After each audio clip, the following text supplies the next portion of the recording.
Thank you so much, everybody, for joining. Hare Krishna. We will start with the Mangalacharan prayers, the prayers that are available in the beginning of the Bhagavad Gita as it is in the introduction. Om Ajnanatimirandhasya Jnananjana Shalakaya Chakshurunmilitam Yena Tasmai Shri Gurave Namaha. Shri Chaitanya Manobhishtam Sthapitam Yena Bhutale Swayam Rupa Kadamahyam Dadati Swapadantikam.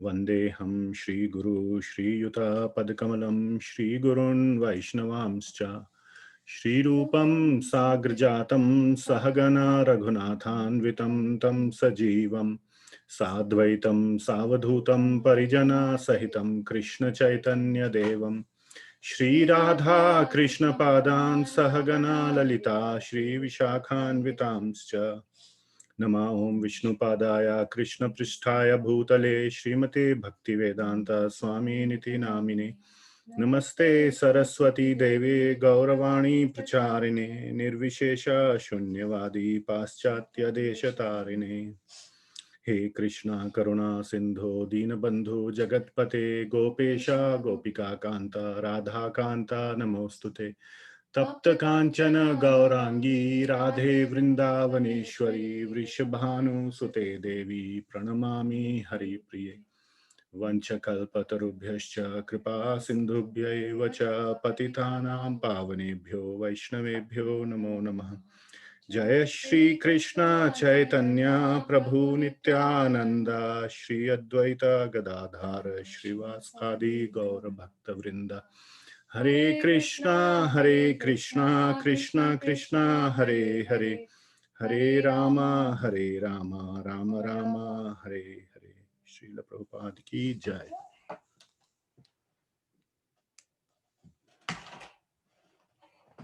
Okay, thank you so much for joining. We are going to start the 9th chapter of the Bhagavad Gita today. And this is considered by Vaishnava Acharyas as the epitome of Bhakti Yoga. It's the center chapter of Bhagavad Gita. Bhagavad Gita has 18 chapters. This is the 9th one, so it's in the middle. Technically 9 and 10 are in the middle if you do the math, but the 9th chapter is having the full rasa or the full bhava, the full mood of bhakti fully imbibed in it. So it's a very important chapter, and this is the last chapter that we will go through very carefully and very slowly. So I request everybody to pay very careful attention as we go through the 9th chapter. After this, we will be picking up a lot of pace and we will go pretty fast through the remaining chapters. Fast as in not so fast, but still relatively faster, covering a chapter almost a week. Maybe some chapter we will split it across 2 weeks or something like that. But this will be the last one where we will go extremely carefully till we reach the 18th chapter, which again we will deal with very carefully. At least the second half of the 18th chapter, which is the conclusion of the entire Bhagavad Gita. So the reason I'm mentioning this is because we have spent a lot of time today, as I understand, is the 22nd week of going through the Bhagavad Gita. So we've spent 21 weeks, which is probably a month short of 6 months. So we've spent 5 months going through the Bhagavad Gita. And I would like you to start thinking as to there will be a time soon enough when we won't be having these classes anymore. The sessions will end. If I were to put a number, maybe 12 more weeks. So 3 more months, probably around 10 to 12 more weeks will be done. And then what? That is the question I want you to wrestle with. This Bhagavad Gita is, we started off by saying it's a 1 semester course in Bhagavad Gita or something like that. But look at all the courses that you have done in your school, in your college. How much do you remember it in your life today? Some of you may be remembering some things which you are applying in your job. So that's good. So my point is, don't let this profound knowledge of Bhagavad Gita become yet another thing that you became familiar with in the year 2020 and then forgot about it, or it's somewhere in the back of your mind, or somewhere that, yes, now I know it, I will implement it someday, and all those things, kind of things. So if you're in that kind of place, that's fine, but please start thinking about how or what you want to do about this knowledge that you have received by reading Bhagavad Gita. And if you have questions, if you have doubts, if you have anything that you want to clarify or ask, now is going to be the time to do it, between now till the end of the session. And this is just way, way too important. This is probably the single most important learning that you have or would have acquired in your whole life. After all, it is the Bhagavad Gita, not anything else. This is not quantum mechanics or calculus or anything. Those are important things, but this is way more important than that. So please keep that very, very much front and center in your mind as you go through it, and I will keep reminding you about this every time. uh, we've done these kind of batches many, many times, as I told you, and most people, uh, to be honest with you, I don't hear from after a year or so. I'm not sure what's happening in their lives. Maybe they're doing great in their process of devotional service to Krishna, or any form of, any god has many names, doesn't have just to be Krishna. And could be any other bona fide name of God. So, don't let that kind of thing happen where you somehow deviate away from this and move on with life, takes over, takes you with its currents. You have to be like the boatman who can row the boat in the direction you want to row, rather than being taken away by the currents or by the flow of the river. You should direct your life regardless of where life is trying to take you. Devote, see where you want to go. And a good part of the ninth chapter, or at least the initial portion of the ninth chapter, is devoted to exactly that point. Even Lord Krishna is stressing on that aspect very strongly. So keep that front and center. I cannot emphasize that enough. Another point I wanted to bring up, uh, by several calendars and by several calculations, either yesterday or today is the beginning of the month of Kartik, a very, very auspicious month of the year according to the Vedic calendar. Um, and this is the month in which, you all know, the many festivals occur. But it is mentioned in the Vedas that this month is especially very uh, dear to Lord Krishna. So it's just like, uh, bhakti should be performed year round. There's no doubt. Like a mother loves her child every day of the year. But on the birthday of the child, the mother or parents do something special. So it's just an occasion or a time frame, a special time frame to you know show extra love. It's not like the love increases or decreases on the birthday. The parents don't feel more love. The love is exactly the same on all the other days of the year. It's exactly equal. But just due to this personal relationship with the child, similarly, this personal relationship with Krishna, this month is just more dear. So, and it's, I feel very fortunate we are starting the ninth chapter in this month, or in the beginning of this month. And hopefully we will complete it within this month. Usually ninth chapter goes for 3 or 4 weeks. So keep that in mind. This is a great time to become serious in your bhakti, in your devotion to Krishna, if you haven't already started. So please take very serious steps. The intention of this course, at least from my standpoint, was to encourage and inspire everyone to take up the process of bhakti, not just become aware of or become knowledgeable about the process of bhakti. So I invite you to take this up very, very seriously. Having said that, we will start with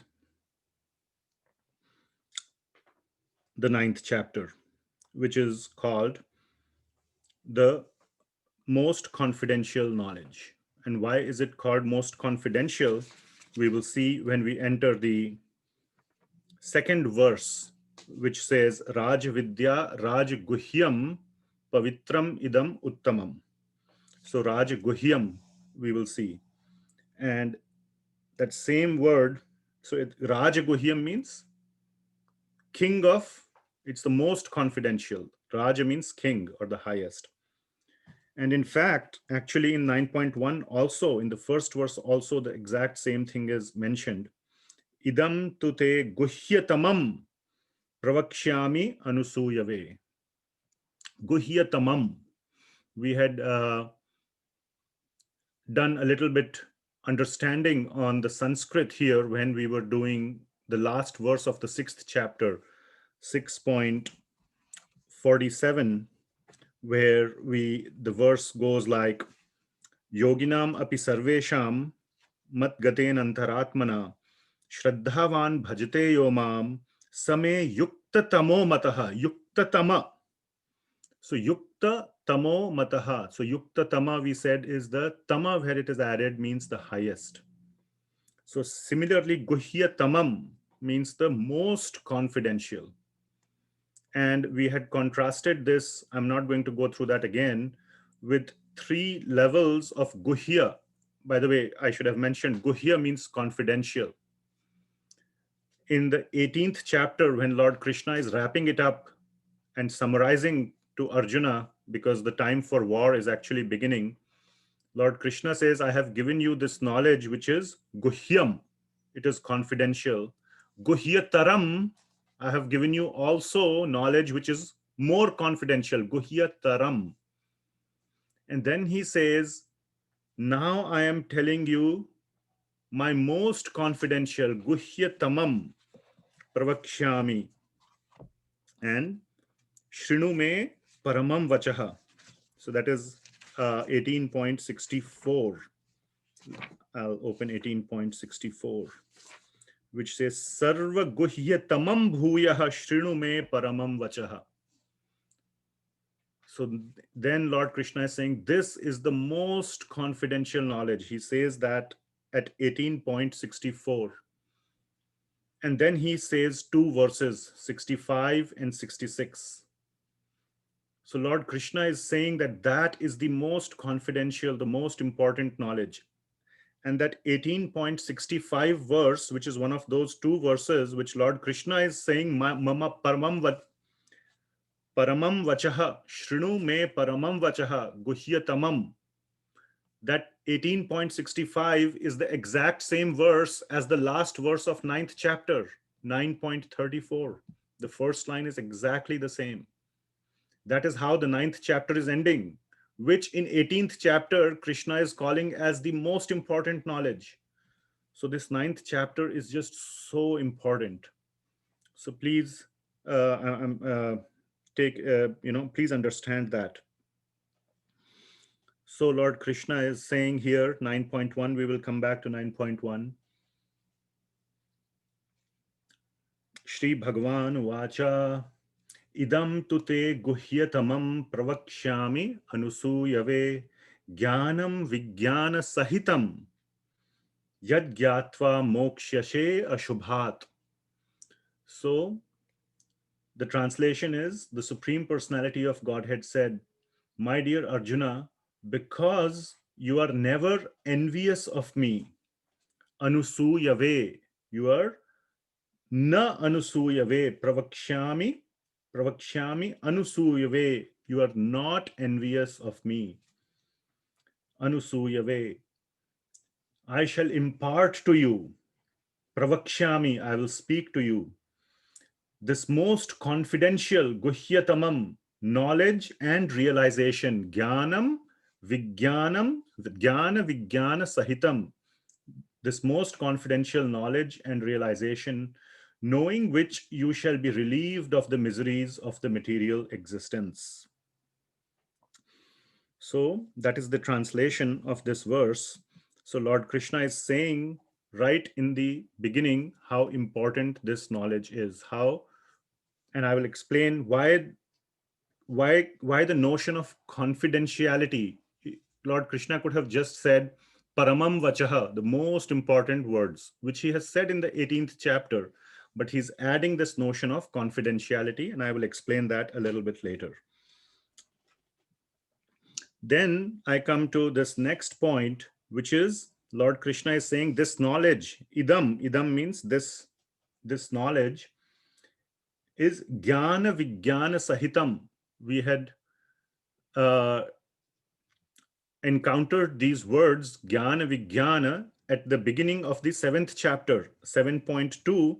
Lord Krishna says that this knowledge is full of, is you will, by hearing this, you will understand all of the jnana and vijnana. So just a quick recap from there. Jnana is the knowledge that is theoretical knowledge, and vijnana is the realized knowledge, or knowledge that is obtained through practice. So jnana vijnana sahitam. So sahitam means vijnana sahitam. That is, the whole word is vijnana sahitam. So just jnana is not enough. For deep knowledge, it must be accompanied, sahitam, accompanied with vijnana, with realization.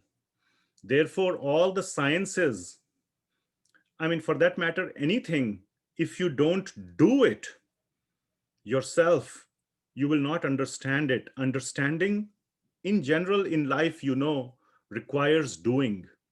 But a very nice way to put it is, if a diseased person goes to the doctor and the doctor gives his diagnosis, you have this problem, and also explains the nature of the disease, and also gives a procedure or a prescription or all the details of how to cure the disease. Now the patient has all the knowledge about the disease that he has and the process by which he can cure himself. But if he does not act on that, then that knowledge is not very useful. He needs to go back and implement and act on it, and that is when that knowledge will bear fruit. So this situation, or this Bhagavad Gita knowledge, is no different. We are all diseased with the disease of getting entangled with sense enjoyment, and in the process we have forgotten our Father, our Supreme Father, our Supreme Lover, who is waiting, who is desperate to be with us. We have forgotten him and ignored him. That's the disease. And Bhagavad Gita is giving us the recipe to cure us. So it has to be implemented, it has to be practiced. So jnana vijnana sahitam. Yad gyatva mokshashe ashubhat. The last word is ashubhat. By realizing or by practicing this knowledge, one can get moksha from everything that is ashubha. Moksha is not being referred to here as the liberation from the world, from the material world, but liberation from everything that is inauspicious. It will create an atmosphere, the whole life will get purified, and then one can go into the spiritual realm. So um, another point that is mentioned here is pravakshami anusuyave. Anusuyave means to somebody, or this knowledge is to be given to somebody who is non envious. Now, this is the first time Krishna is saying, I want to. Earlier, he said, I am giving you this knowledge because you are my friend. Okay, one can understand that he is a friend, so there is interest in listening to Krishna. A teacher wants to teach an interested student. Fine. But why the notion of anusuyave? Why the notion of being non envious? And there is a very, very important reason for that. The reason is the nature of the ninth chapter. So we will contrast. Lord Krishna is usually uh, contrasting he's this whole Bhagavad Gita is not just blank theory. There is theory, there is some knowledge that is given, and then there is assimilation. There is a overall integration of the knowledge so that the student can understand it better. Just like the fifth chapter of the Bhagavad Gita was an assimilation of what Arjuna learned in the third and fourth chapters, the assimilation or the integration of karma and jnana. The eighth chapter, portion of the eighth chapter from 8.9 to 8.13 was an integration and assimilation of the dhyana yoga and bhakti yoga. We called it as the dhyana mishra bhakti. Now, the ninth chapter is going it's not an assimilation of any previous chapters, but it is the seventh chapter, or a large portion of the seventh chapter, conveyed to Arjuna in very raw terms. And when I say raw terms, I mean that the seventh chapter is usually called as by acharyas as having been spoken by Krishna in the Aishwarya Bhava. I will explain that in the or the Aishwarya Bhava means in the bhava, or in the mood of opulence. The ninth chapter, the contents are similar, but very much in what is known as the Madhurya Bhava. Madhurya Bhava means he is Krishna to be in a very personal mood, in a very direct mood. It's like I usually use this analogy, like a doctor is talking to a patient. Let's say the patient is trying is smoking and is having some lung problems. The doctor will very nicely write a prescription. Okay, smoking causes all these problems, you should stop smoking. And he will give a very impersonal, but he will tell all the details. He won't hide anything from the patient, but he will speak to the patient like a doctor would speak. Now imagine the situation where that same doctor is talking to the patient, but the doctor happens to be the father of the patient. The patient is the son, and the doctor is the father. Now imagine how the father will speak. That father doctor will speak to his son, and he will speak, my dear son, please, I beg you, please quit this. Please do this. And if you don't do it, your life will be ruined. You'll I won't be able to save you. If you do this, or if you quit, I will personally make sure. I will personally make sure that you become well. You and don't worry, it's easy to quit. Like that, a very personal approach to the same or similar knowledge. That is the madhurya bhav. when there is deep love and attachment between the two persons, between the two individuals. And the ninth chapter is spoken in that bhav, in that madhurya bhav. So you will see that, and you should see this whole Vedic knowledge. I'm not sure if I mentioned this earlier. Maybe I did, but that's okay. I can mention it again. Should be taken as that Krishna, even though he is speaking to Arjuna, one should treat it as if Krishna is speaking personally to you. You should treat it in that way. And God can do that. We cannot do that. If I am speaking to person A and that conversation is recorded and listened by person B, he won't feel that uh, I am speaking to B because I was speaking to A. He won't feel that. But Krishna is God. He can deliver the knowledge in such a way where it can be felt as if it is being spoken personally to him. So one must treat this Bhagavad Gita as a personal instruction from Krishna to us. When Lord Krishna was speaking the Bhagavad Gita, there were only a couple of people who were listening. Arjuna was listening, Sanjaya was listening, Dhritarashtra was listening. Okay, but uh, uh, through the Maharshi Vedavyas, Vaishampayana Vedavyas was also listening, and he recorded it in the Mahabharata, and that's how it came down.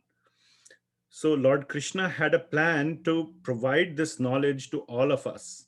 So we should to it in that way. Another very good example of this is when Shukadev Goswami was speaking the Srimad Bhagavatam to Parikshit Maharaj. I have mentioned that scenario to you several times. And Parikshit Maharaj was about to die in 7 days. And Shukadev Goswami was speaking to him and was answering all his questions. But there weren't just two people at that time on the bank of the Ganges. There were 88,000 sages also sitting there listening to Shukadev Goswami. And even though Shukadev Goswami was directly talking to Parikshit Maharaj, every single one of those 88,000 sages were listening with rapt attention to Shukadev Goswami as if he was speaking to them. And what I invite, and I have heard this from many devotees who have read Bhagavad Gita, they have come and told me, and I have personally experienced this, that Lord, if you read it with that mood, with that heart, you will realize that Lord Krishna is actually speaking to us. You will see those glimpses. So please approach this ninth chapter with that mood. So we were on the topic of Anusuya way. Why non-envious? So that is the mood in which one has to listen, in the mood of a disciple. Going back to chapter 2, verse number 7, Arjuna says, Shishyaste ham shadhimam prapannam. I am now your disciple. Please instruct me. Shishyaste aham. I am your shishya. I am your disciple. So one must listen to the Bhagavad Gita in that mood. Now, imagine a demon listening to the Bhagavad Gita. Lord Krishna is describing who he is. Now, one who is very envious of Lord Krishna, the more he hears about the glories of Krishna, the more the hatred increases. Now, to be honest with you, we can very easily see this aspect in our lives. How many of us are so happy when we hear of other people's success? Think about it. Think about it. On the face, we may have a smile. What's going on in your heart? Maybe we may feel very happy about the success of a very close friend or of our relatives and family members. But does that apply to everyone? So that is what happens when Krishna is explaining this most confidential knowledge, Guhyatamam and Rajaguhyam, to Arjuna. The people who are envious, the demoniac people who are envious to Krishna, their hatred towards Krishna increases. And Krishna does not want to increase anybody's hatred towards himself, because he knows that that is a path to is a downward spiral. They will not, it's going to push them in the wrong direction. That's why Krishna says, let the non-envious people at least stay where they are. Let them not degrade further. So this knowledge, this deep knowledge, is not meant for the envious people. For the envious people, one can talk about the second chapter through the sixth chapter, period. That kind of knowledge one can start with, because there it is all about karma and jnana, and one should get detached from too much sense gratification and all that. There is very little talk about Krishna as the Supreme Lord. So one can talk like that, and one slowly, when one begins to develop some faith in Krishna, and we will be talking in detail today about the topic of faith as well. Then one can introduce the topics that start from the seventh chapter, eighth chapter, and ninth chapter. Before that, we should let the people be who are envious of Krishna, who are anti-theists, the asuras. Remember, there were four people, Lord Krishna said in 7.15, who don't come to Krishna. They are the Mudha,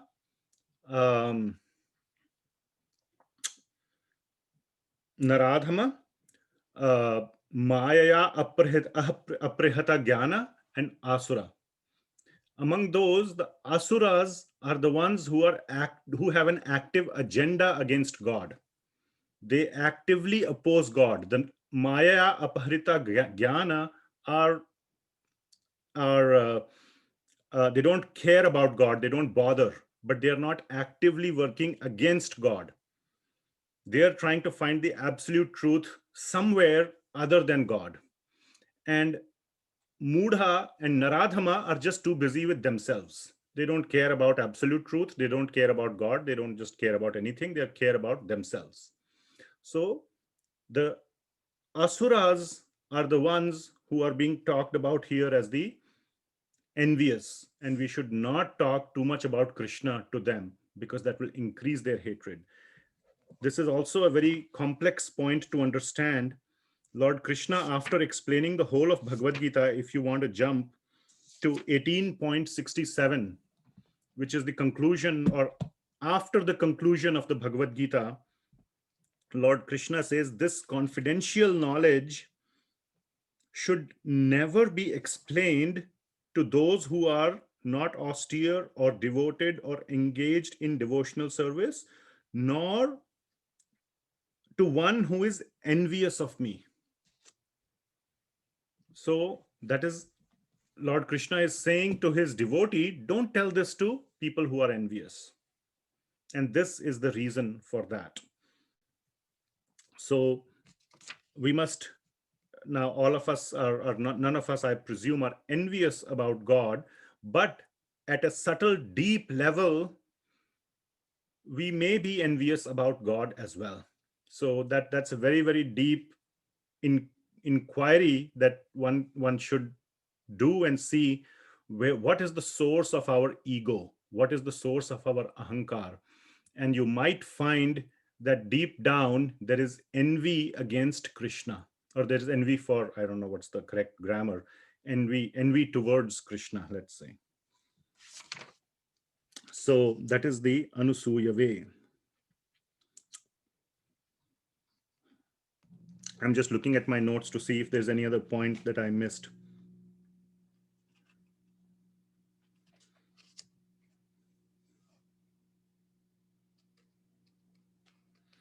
Okay.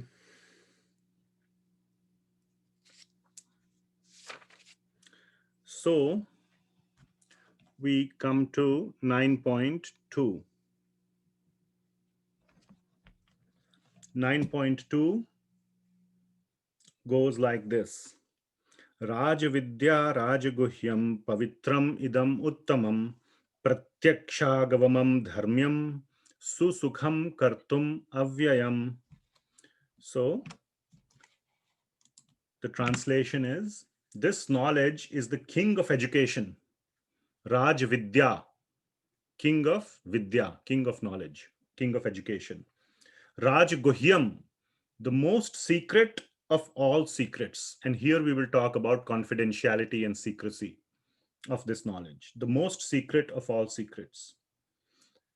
It is the purest knowledge. Pavitram, pure. Pavitram idam uttamam. So it's the purest knowledge. So Lord Krishna, before imparting this knowledge in the 9th chapter, he's telling how great it is, how pure it is, how secret, how confidential, and how king, it's the king of knowledge. It's the purest knowledge, and because it gives direct perception of the self by realization. Pratyakshagavamam. If you know a little bit Sanskrit, pratyaksha means by experience. Something which is pratyaksha means something which you can see or experience. Pratyakshagavamam dharmyam. Then it gives direct perception of the self by realization. It is the perfection of religion. Uttamam. It's the perfection, uttamam, of religion. Pratyakshagavamam dharmyam. Of the uttama dharma. So this chapter is going to tell us the uttama dharma, the highest dharma for human beings. So this is the chapter if you want to know what is the real dharma, the real duty of human beings. This chapter will tell us that. And to top it off, it is susukham. It is everlasting, which means avyayam. Susukham kartum avyayam. It is everlasting, avyayam, and it is joyfully performed. It is susukham. Performing this bhakti is very joyful. It's not a hard labor. It's not like, you know, uh, uh, um, what do you call, labor camp where you'll be working very hard. This is a joyful process if undertaken properly. It becomes very, very joyful. Like when you're starting to drive, it's very hard. You're very stressed out. Somebody will come and hit me or something. But when you become expert at driving, for many people, it's a joy. People want to go out for a drive because they have practiced driving so much. Then they start enjoying it. For so many people, driving is a activity of pleasure. They maintain two cars. They say this one car is for going to work and one car is for pleasure. Even insurance companies give you some discount or something if you call one car as a pleasure car, because you drive it probably fewer number of miles or whatever. So this, if performed correctly, this process of bhakti is full of joy. Susukham kartum avyayam. So uh, let's deal with some concepts here.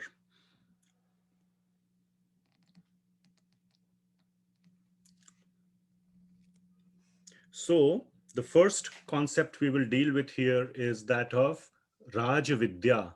This is the king of knowledge, and it gives the description of Uttama Bhakti. Pavitram idam uttamam pratyakshagavamam dharmyam. So Srila Prabhupada has combined the uttamam and dharmyam and said, and because it gives direct perception of the self, it is the perfection of religion. Perfection, uttamam, of religion, dharmyam. So it is the perfection. This is the topmost dharma. And therefore, this is the essence of all the Vedanta philosophy. We will cover this later in the 15th chapter, where Lord Krishna says, for anybody who if has a doubt that, okay, Bhagavad Gita is one thing, but there is also the Vedanta, the Upanishad, the Vedas. What about all those? So all those, as we have discussed many times before, are explaining in great detail, and they are taking the long route to spiritual progress. But the essence of all the Vedas, the Vedanta, and the Upanishads is the same as what is mentioned in the 9th chapter. So if you want to, you have two options. Either you can trust it, or you can spend a lot of time reading, understanding the Vedanta, the Upanishads, the Vedas. But Lord Krishna himself is saying that you will come to the same conclusion. Where he will say that in no uncertain words is in chapter 15. So please wait till chapter 15 and you can take Krishna's word for it, that the essence of the Vedas is no different than what I have just told you in the 15th chapter. And in the 15th chapter, what he will tell is no different from what is there in the 9th chapter at a conclusion level. 9th chapter, of course, has a lot more detail and is being presented in the Madhurya Bhav, like I had explained. So this is the best opportunity to get inspired, to get convinced about Krishna's message. If you really want to get convinced, and you will be the most ripe, the most ready to take action after reading 9th chapter more than any other chapter. So this is your best opportunity to derive the maximum amount of inspiration. Now we come to the topic of confidential. Rajaguhyam. So why is this knowledge confidential? And this will be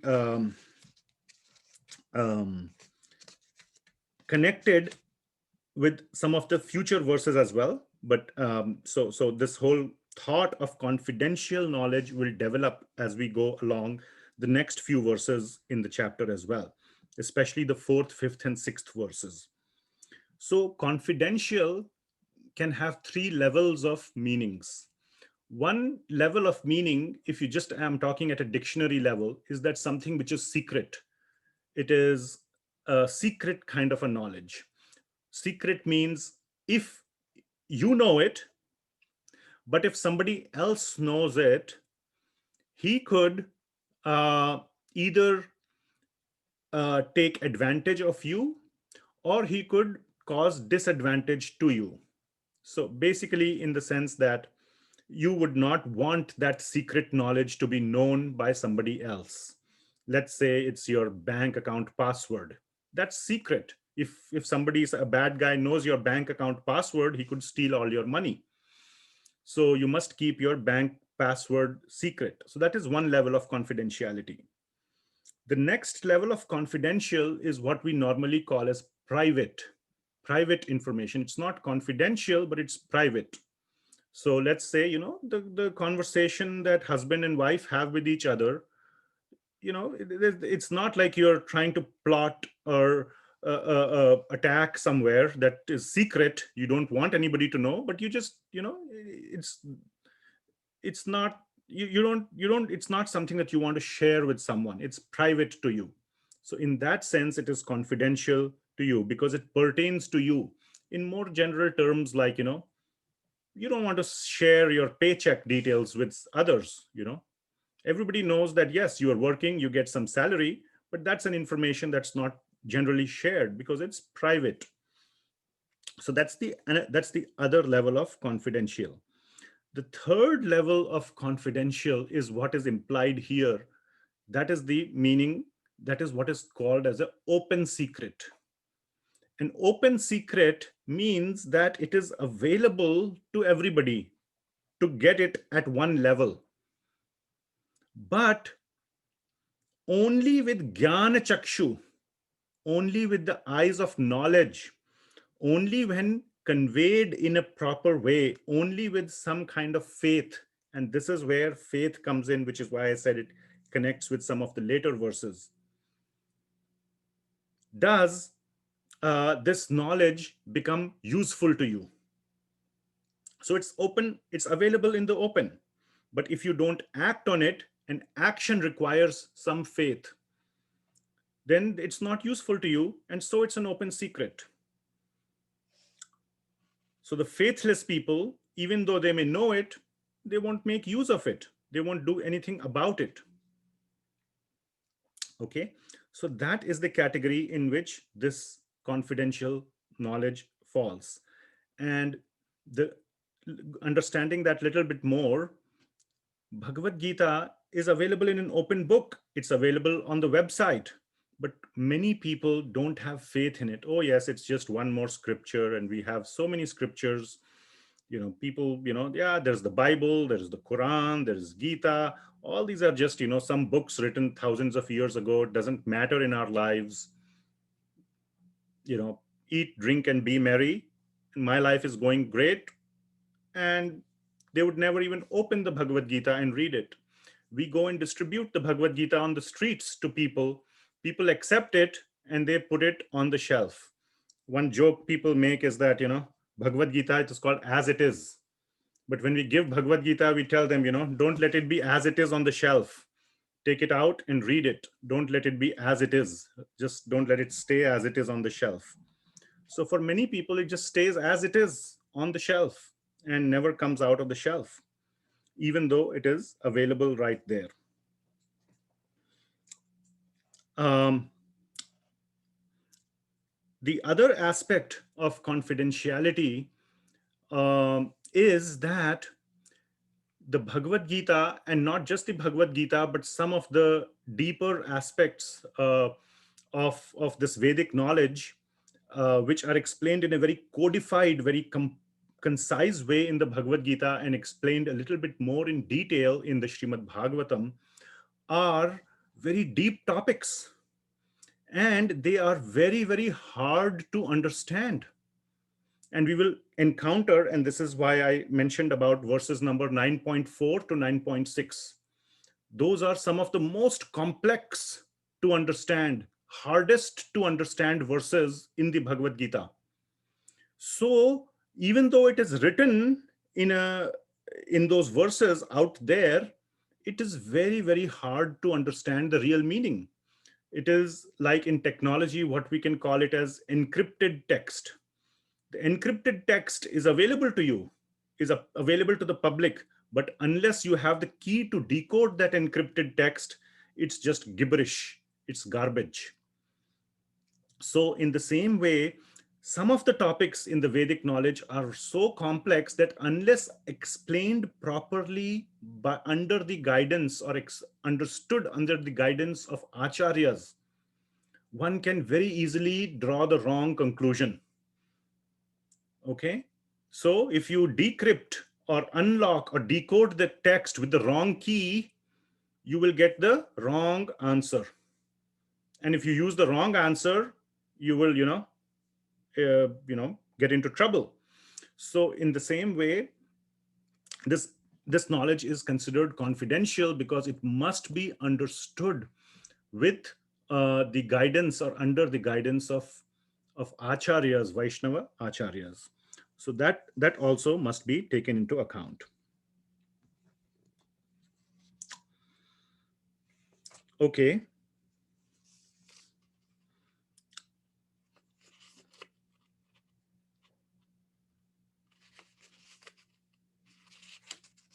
I'm just scanning through my notes and seeing what else to talk about here. Okay.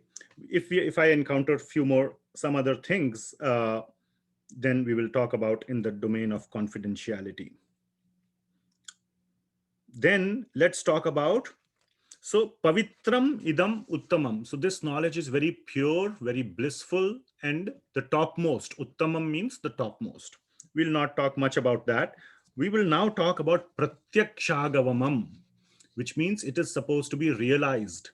And this topic of realized is connected to the savigyanam or jnanam, jnana vijnana sahitam. That is the phrase that Lord Krishna used in the previous verse. So vijnanam, when it is realized means you can perceive it through your senses. That is pratyakshagavamam, by being able to see it, by experiencing it directly. You understand it. Avagamam means that you understand it by experience. So in the it is mentioned in the Vedic science, there are 3 levels of understanding anything. There are 3 types of pramana. Pramana means proof. So to have faith in something or to understand something, you need proof. There are 3 levels of proof. The first level is called as pratyaksha pramana. The next is called as anumana pramana. And the third is called as Shabda Pramana. I will explain what these three levels mean. So the first is Pratyaksha Pramana. Pratyaksha Pramana means the proof that you get by directly seeing something. So I am seeing this pen here in my hands. I can see that this is a pen. If I open the cap, I write on a piece of paper, it writes. Great. So this is a pen. I can test that this is a pen. Now I have faith.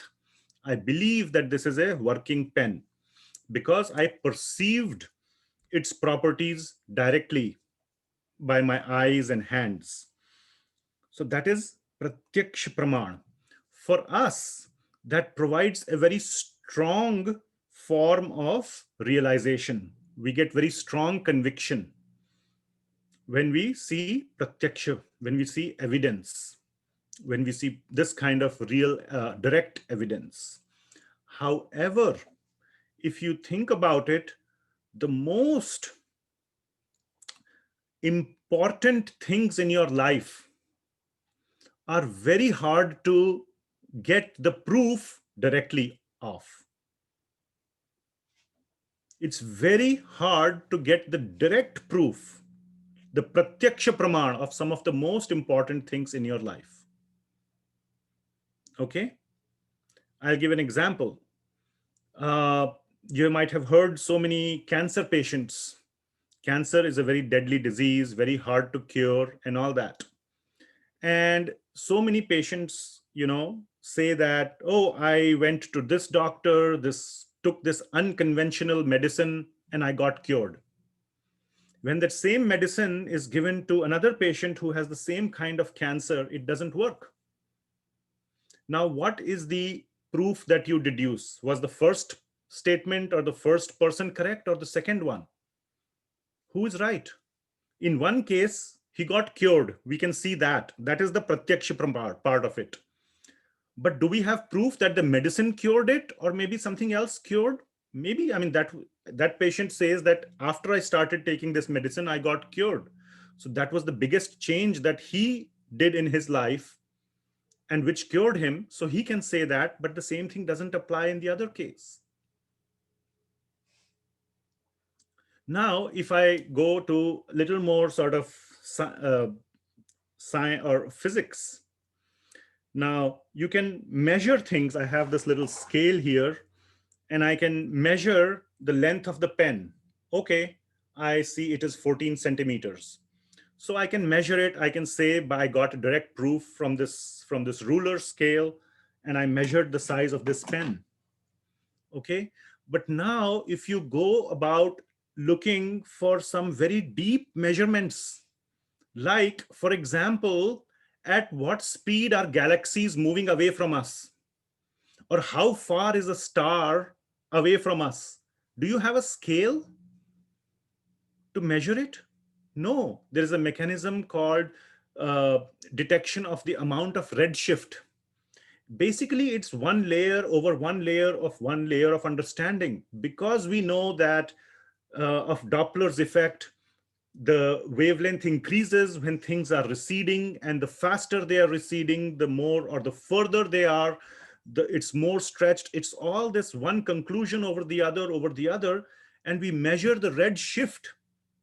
Then we know, aha, that star is so much farther away. We don't have a scale. And how do you measure red shift? Do you measure it with your own eyes? No, you have very complex instruments. And ultimately, those instruments output some data that you see with your own eyes. So there is all these layers of things that we have built, which then we can connect all of that, and we say, because so and so thing is happening, I conclude that this is the measurement.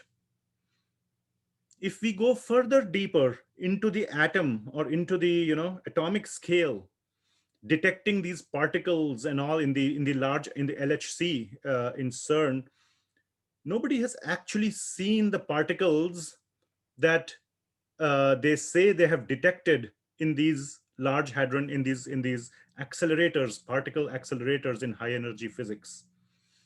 They do it through a very complex mechanism of calculations, and they come up with a probability. They say we can say with 6 sigma probability, which means 99.9999 whatever percent certainty, it is this because we observed these so many other peripheral observations. Therefore, it must be that.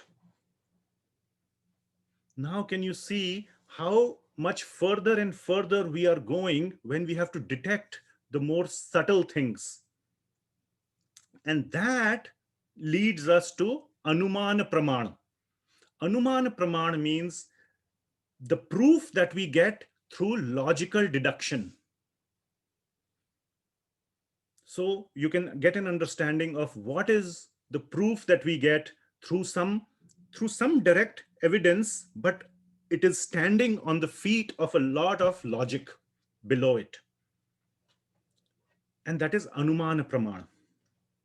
And another very example that kind of fits this whole concept of Anuman Praman very aptly is the presence of a black hole.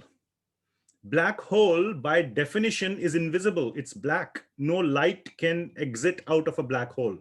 If light cannot exit, or not only light, nothing can exit out of it, out of a black hole. How can you observe it if it is not emitting any information? How can you observe something? So it is observed by its absence, because you observe other things around it. So you observe other things around it and you observe nothing in the middle. You conclude there is something in the middle. You see, this is directly it's a proof simply by deduction.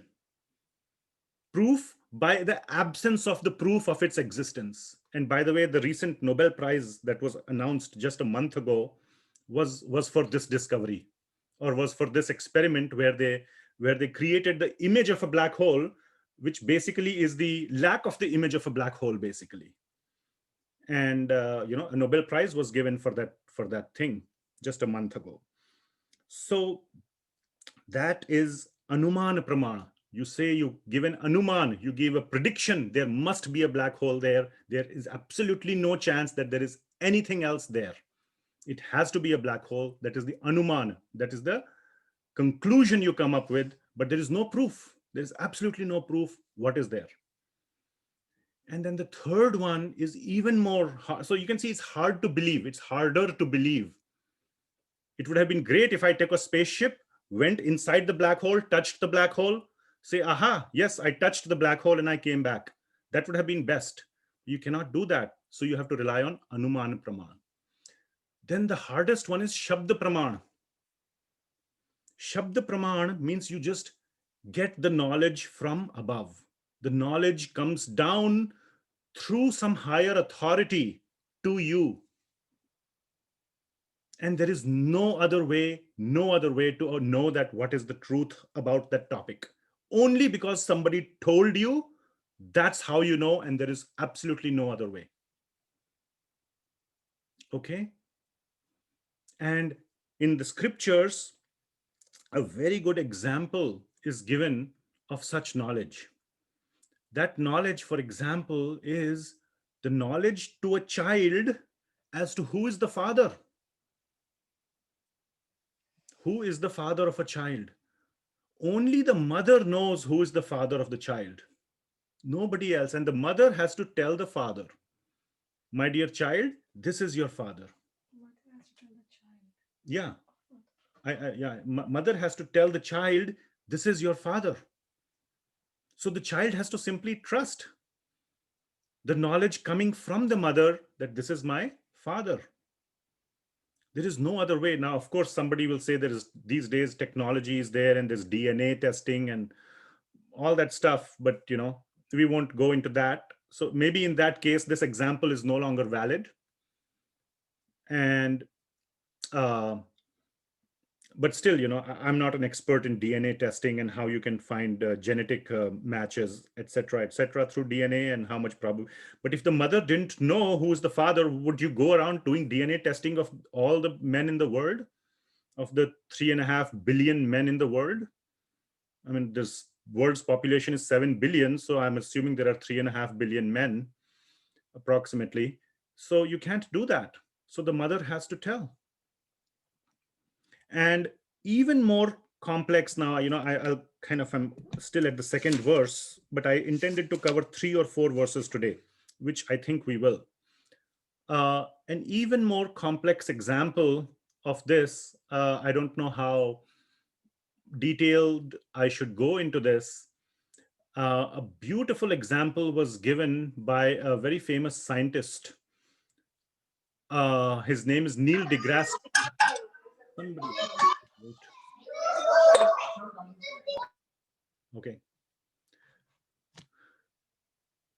A beautiful example was given by a scientist. He has nothing to do with God or Krishna or something like anything like that. Most likely, he doesn't believe in God, like all most scientists these days don't believe in God.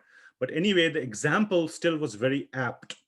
And this scientist's name is Neil deGrasse Tyson. Talks a lot, gives a lot of uh, has produced a lot of documentaries on popular science and other things. In one of his talks, I was listening. He made this very good point that you all. So please listen to me carefully, attentively for the next few minutes, 2 or 3 minutes. I'll try to summarize it. He says that that all the galaxies are receding from each other. They are moving away from each other. Okay, so the galaxies are all flying apart. Today, when we look in the sky, we can see other galaxies. So we know that those galaxies exist.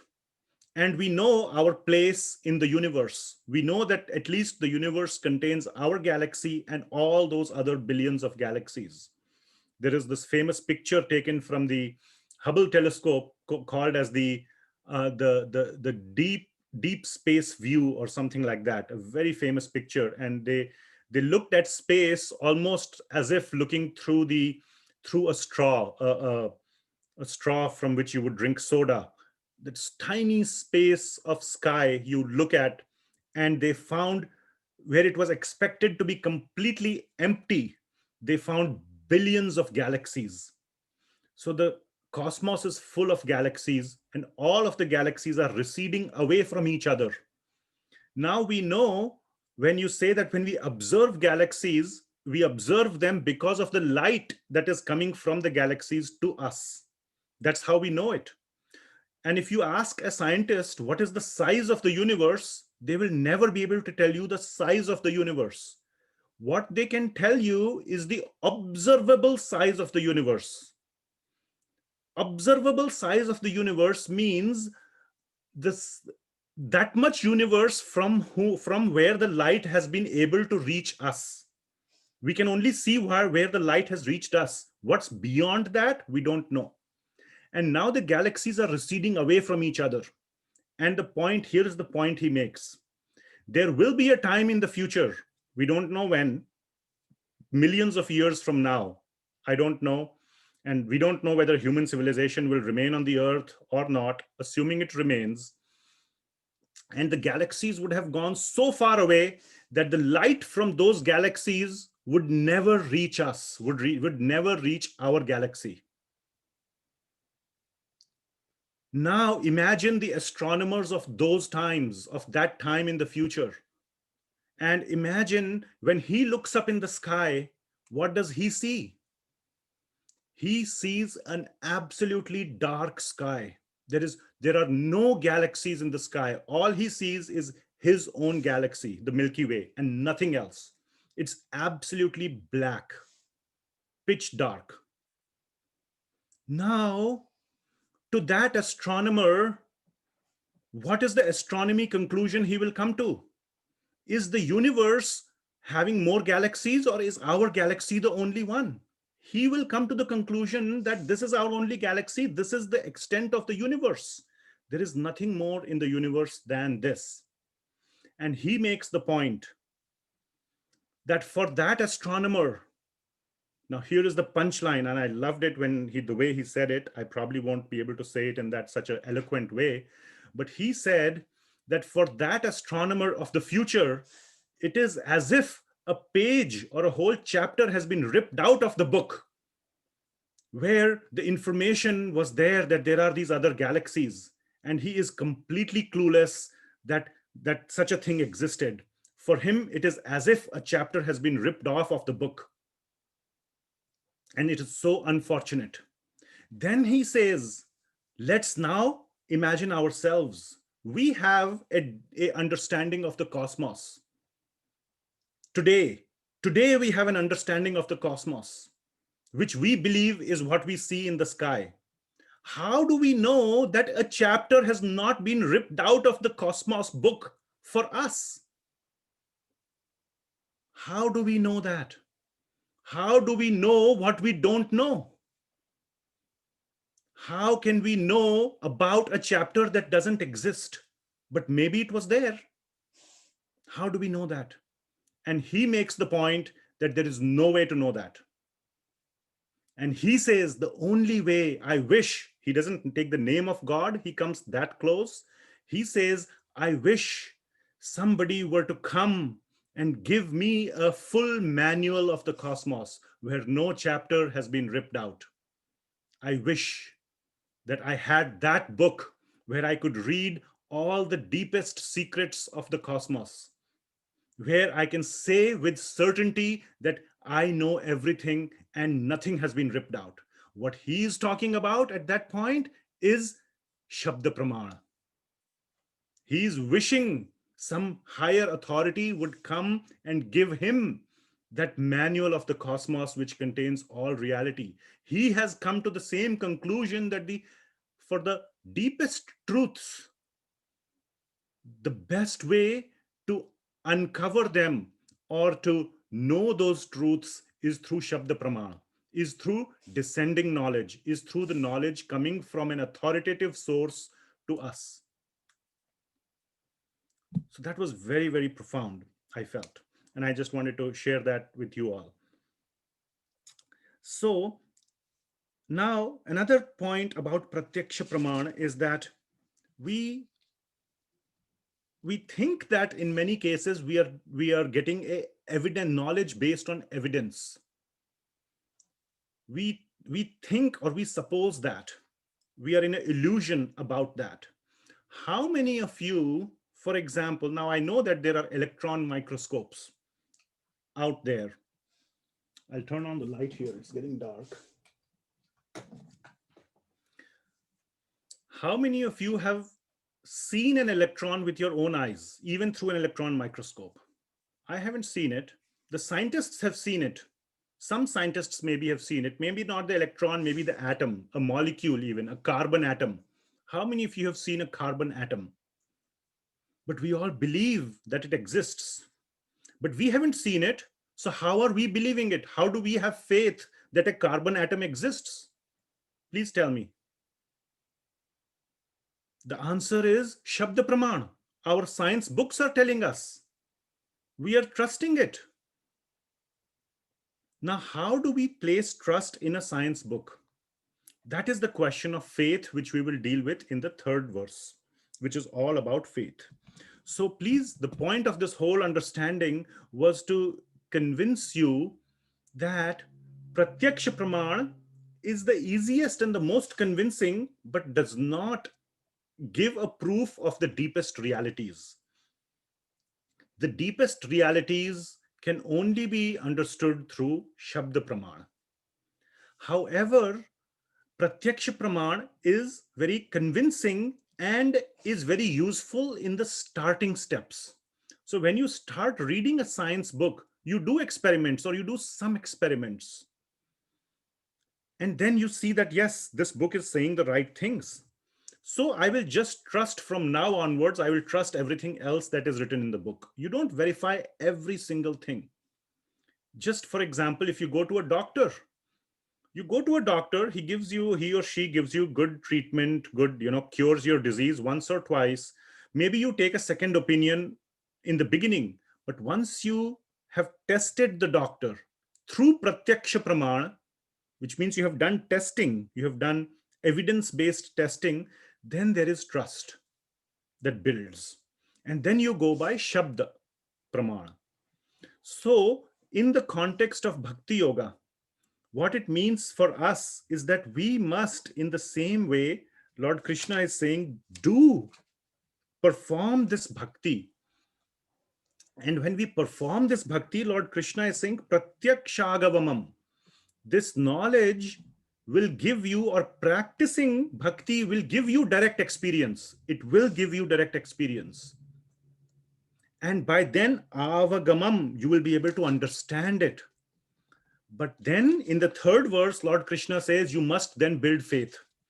You should not keep asking and asking and asking for proof, proof, proof, proof, proof.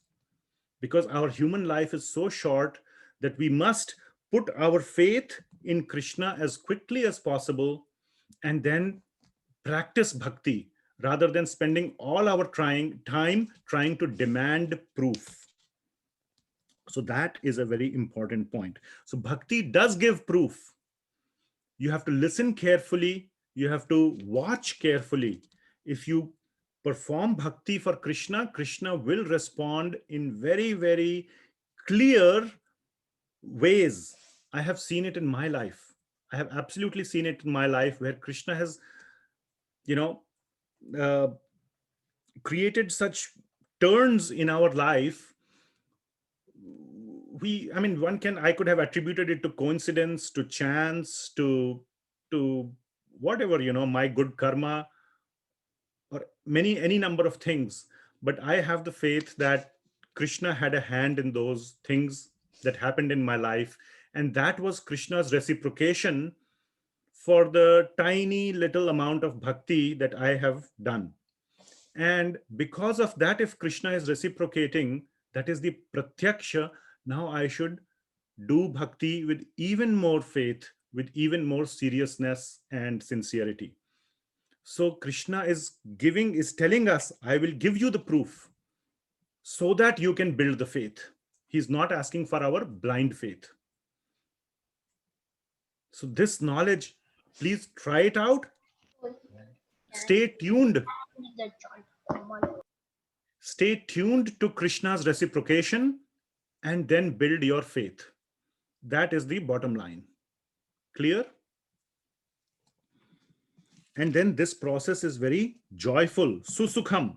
This is not a hard process. The only thing is you have to love, you have to practice it and develop the taste. This is one of those things which is known as something where you acquire the taste. It's a matter of an acquired taste, not a you've acquired the taste for material sense gratification as well. You don't know that over millions of lifetimes, that's also an acquired taste. You think that is inherently enjoyable. No, you have acquired the taste for it. Now, this human life, the invitation of Lord Krishna is to acquire the taste for bhakti. Slowly start the process. Please start the process.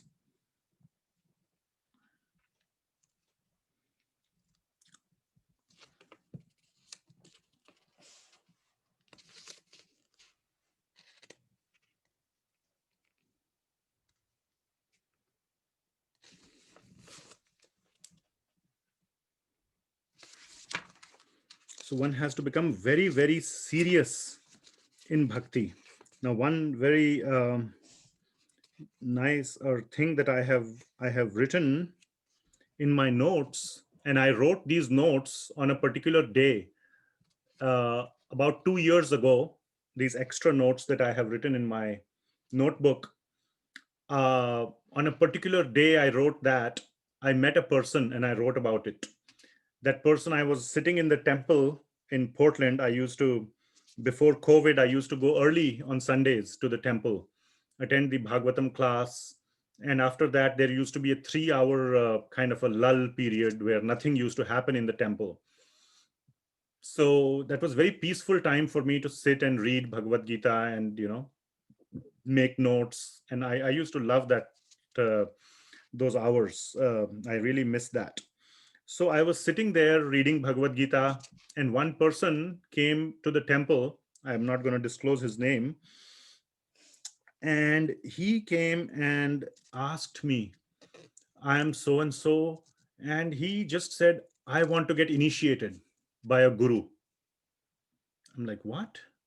You want to get initiated? Like, yes, yes, I have read Srila Prabhupada's books. I have read Bhagavad Gita.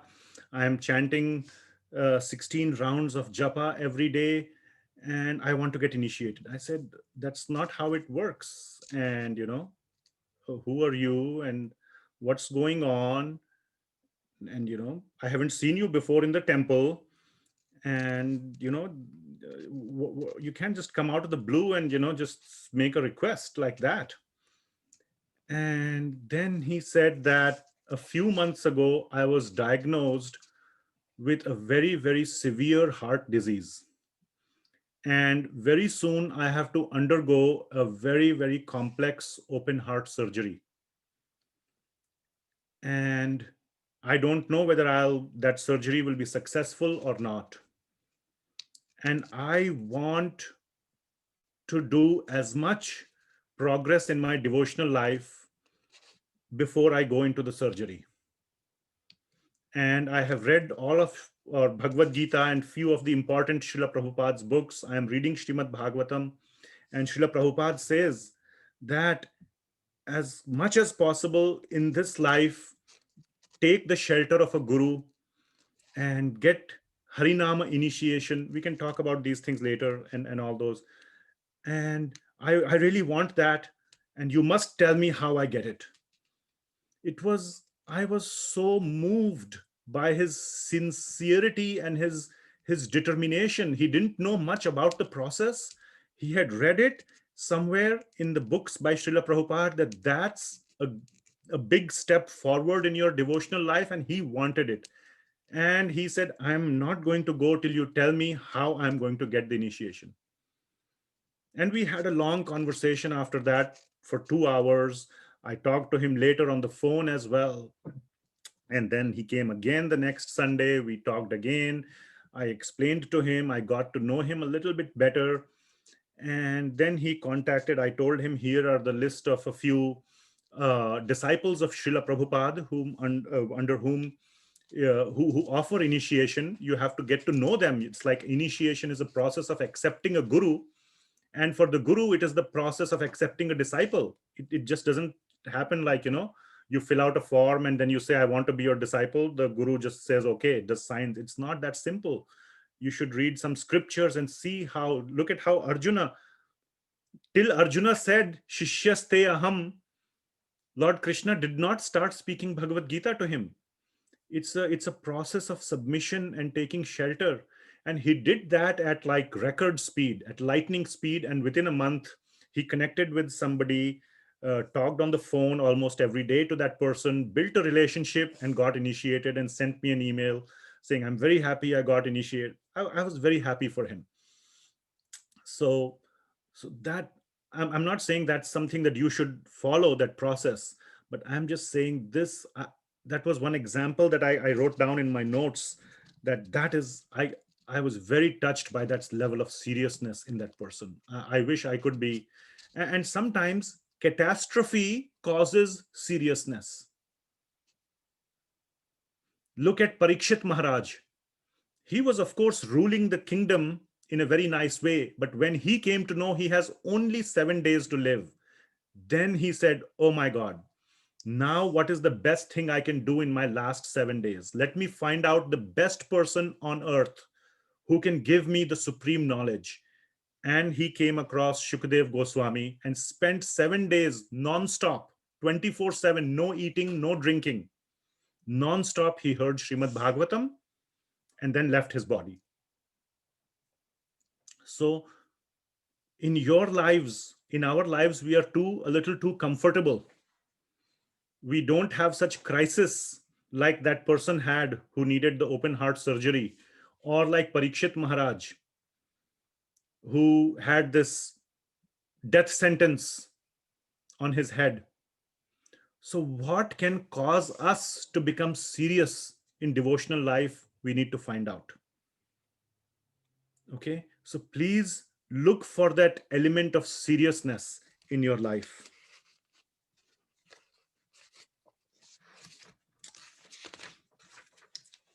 Okay. And then the last point I want to talk about in this verse is Susukham kartum avyayam. Avyayam means that it is everlasting. This bhakti process is everlasting. It means that the progress you make in bhakti can never be nullified by anything else. The progress you make in sense gratification can be nullified by bhakti, but bhakti cannot be nullified by sense gratification. The bhakti progress you do will stay with you for the rest of your entirety. It is everlasting, avyayam. So this bhakti is everlasting. No amount can take it away. So this is so beautiful. It only grows, it never diminishes. Your karma, which is your output of sense gratification, can grow or diminish. It can get cancelled by punya karma. Your papa karma and punya karma can get cancelled and it can become zero. The balance can become zero and all those things. But bhakti only increases. That account increases in only one direction, in the positive direction. That is the meaning of avyayam. Okay, now we come to one of the most, in ninth chapter, almost all verses are very important. Among those, the third verse is one of the very important ones. So we will go to 9.3.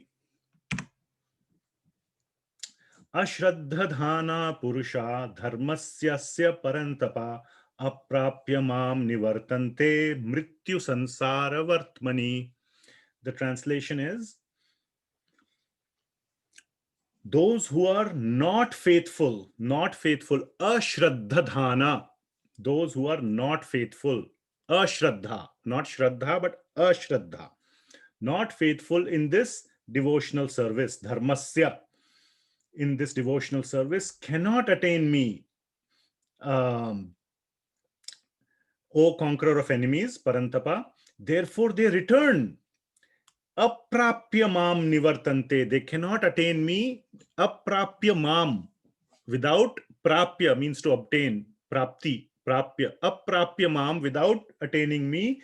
Nivartante mrityu sansara. They return. Nivartante means they come back to mrityu sansara. They return to the path of birth and death. Mrityu sansara vartmani. On the path of mrityu sansaram. So, faith, this verse is about faith. Who comes back to the mrityu sansara? This earth planet is being referred to here as mrityu sansara, the planet of birth and death. Who returns back? Aprapya mam nivartante. Who cannot attain mam, Krishna? One who is ashraddhadhana purusha. That person, purusha doesn't just mean man, purusha means human being here, person. So such person who is faithless, ashraddhadhana. So this verse is all about faith. Faith in what? That is the next question. So faith, think about it for a second. I'll leave you to think about it for 20 to 30 seconds. Faith in what?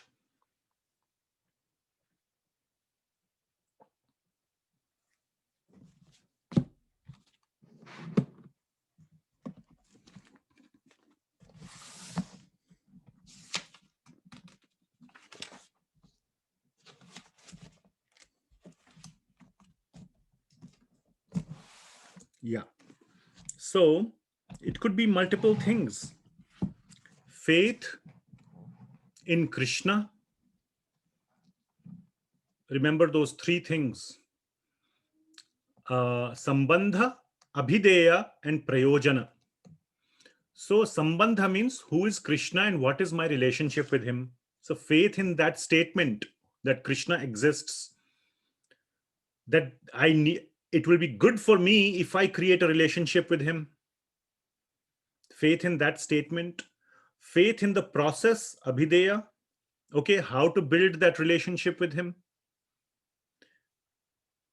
Or faith that after doing this process, I will get what has been promised.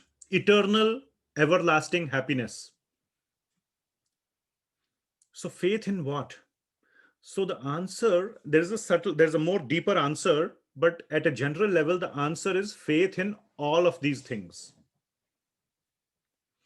And what provides the faith in all of these things? That is the question.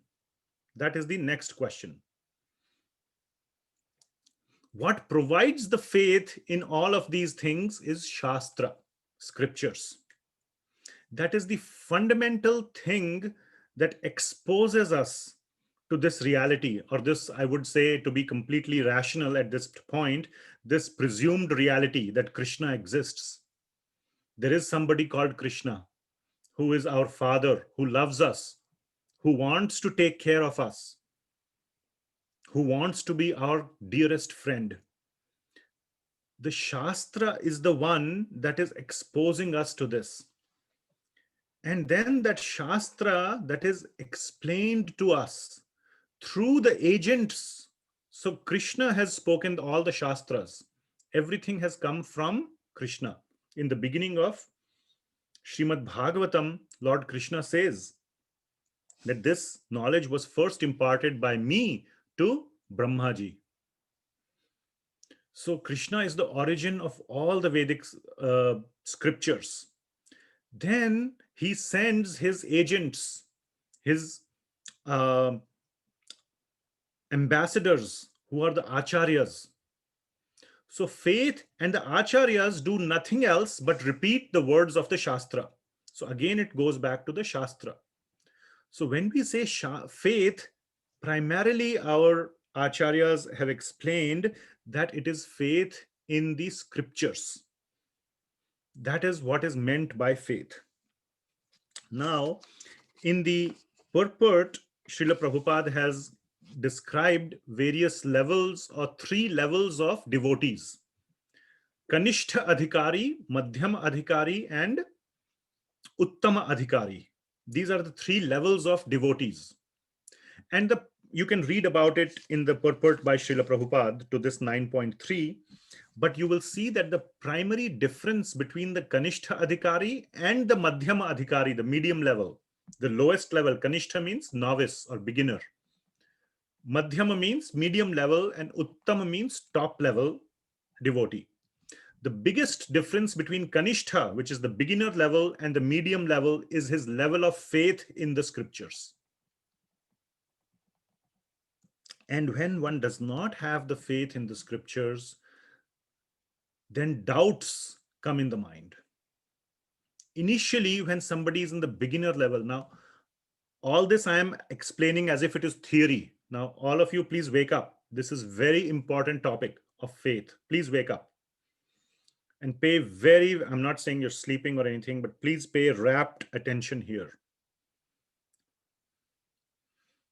This could be the make or break between your actual performance of devotion to Krishna. So what stops us from getting devoted to Krishna? It is doubts, which is the opposite of faith. What's the opposite of faith? Doubt. Doubts are the ones that stop us from putting full faith in bhakti. We get a doubt. What if this whole thing is just, made up? It's not real. What if Krishna is not real? What if, Krishna doesn't come and save me?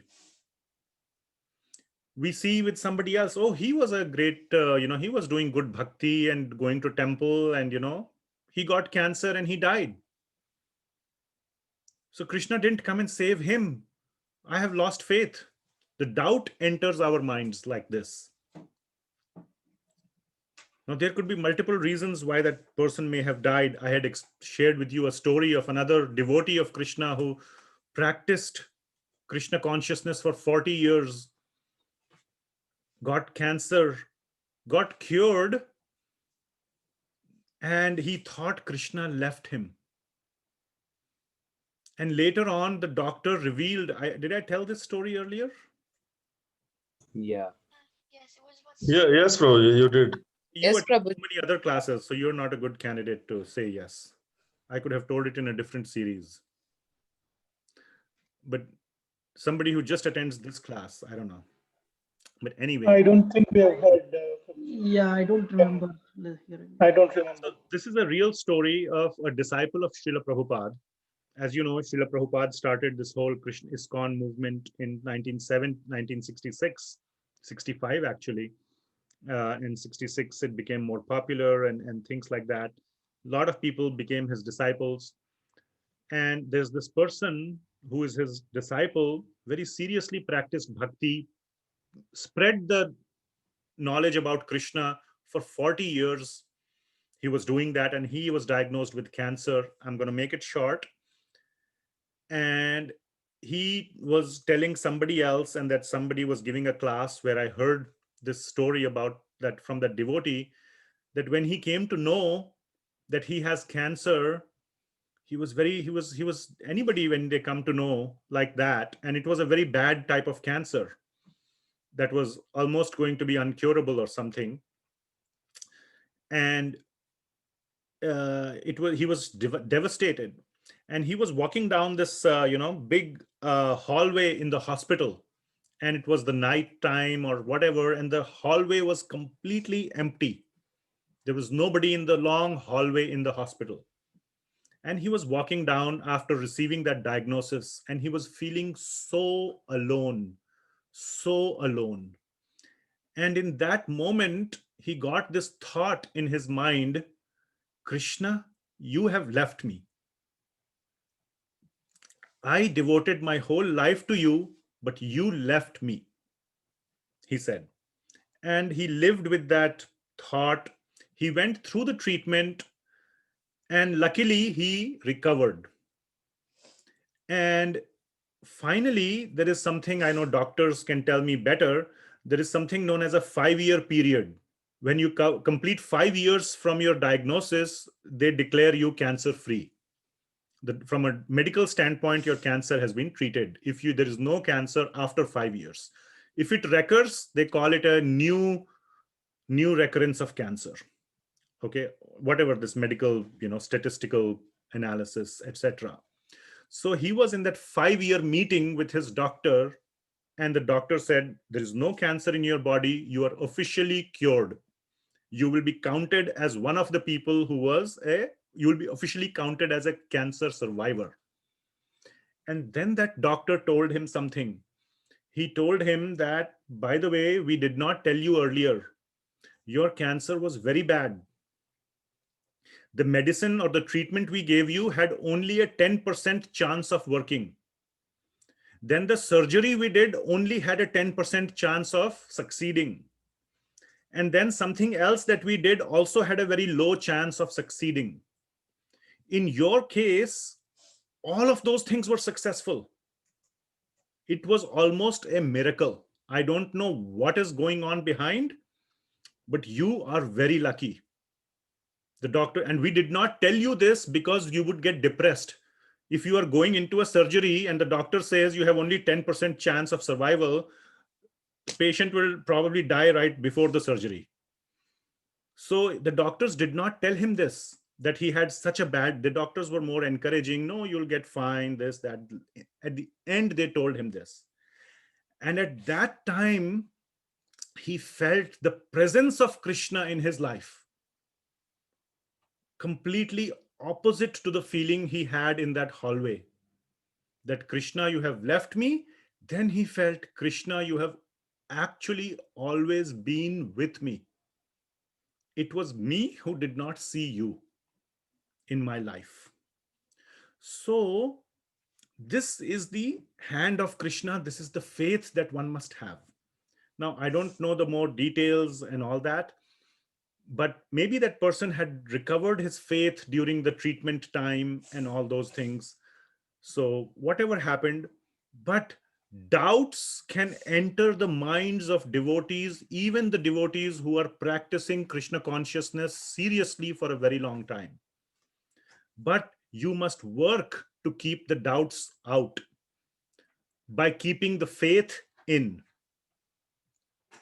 And how you develop faith? That is the next logical question. Okay, so faith is the thing that keeps doubts out. Get that point, write it down from today's class. If there's one couple of things you want to write down, this is the thing to write down. Doubts are the ones that attack your faith. On the contrary, faith is what keeps doubts out. Okay, faith keeps doubts out, and doubts cause the most damage to your bhakti. The number one damaging aspect of bhakti is doubt. Okay, now the question becomes how to build strong faith. So the first thing to build strong faith is to build faith in the scriptures. Read the scriptures. For that, you have to read the scriptures. Read Bhagavad Gita. Read Srimad Bhagavatam. And then slowly, and this is something that I'm telling you, it has worked on me. Absolutely, it has. I'm telling you from my personal experience, you must find things that build your faith. Find those things that build your faith. What does that mean? For some people, it could be reading particular scriptures. For some people, it could mean associating with certain devotees. Not devotees in general, but certain devotees whose, conversations they find very inspiring, very faith instilling.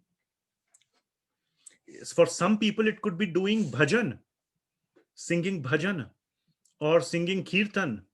For some people, it could be doing japa.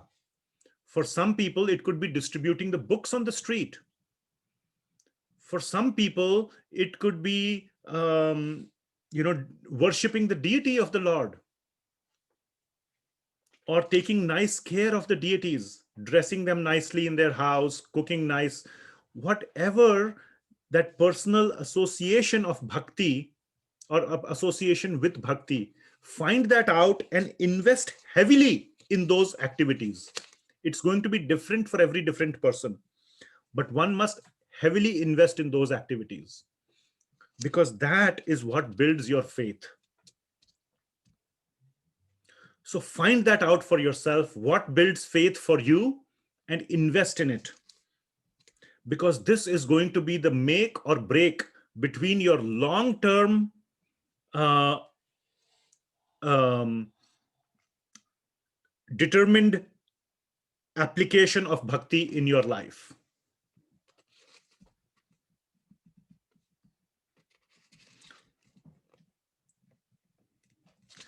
And it must come from the scriptures. It cannot be your made up understanding. Oh, I will do like this. I will do like this. I will do like this. Or because then a lot of doubts can come in your mind too, because not all questions will be answered. If you do something, if you make up something, you wouldn't have thought about it fully because that's not coming from Krishna himself. Scriptures are coming from Krishna. A lot of people make up certain things about God. And then, for example, one of the things that they cannot answer, one of the fundamental questions that most people who claim to have understood scriptures, any kind of scriptures, Hindu scriptures or any other scriptures, a big question in people's minds is, why do bad things happen to good people? Or why is there misery in the world? And very soon, that question casts doubt in the mind. They think God is negligent. One of three things. There are three categories, potential categories they can put God in. Either God is negligent, which means he doesn't care, he is indifferent, or he's malevolent, means that he's the one who causes misery because he's an egoist. Oh, you didn't do proper worship to me, I will, punish you in this way. Oh, you didn't do this thing right, I will punish you. No, God is very loving, he's very kind and compassionate. He's not a taskmaster with a whip in his hand, ready to strike you at every little mistake you make. So they could think God to be like that. Or finally, they could think God to be non-existent. So either they think God is negligent or malevolent or non-existent. So like this, doubts can come. But when you invest in your time in reading the scriptures, all these questions are perfectly answered. And that builds the faith.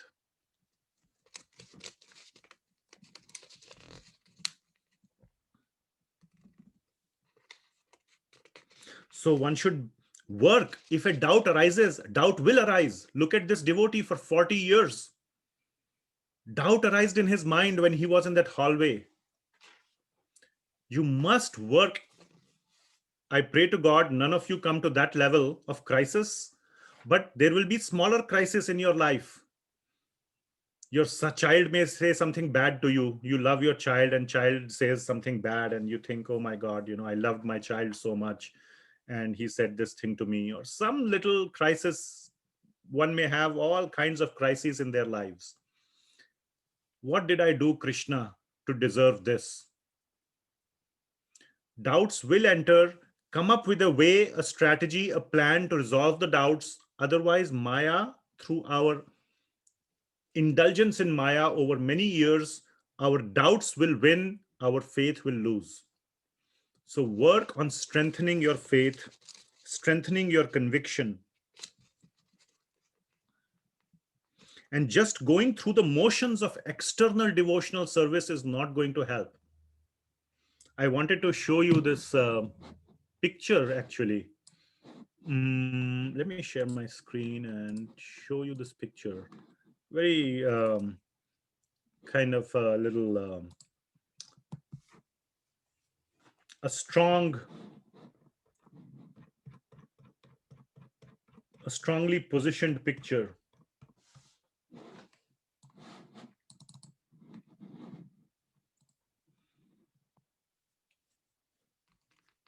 So don't go through just the external motions of devotion.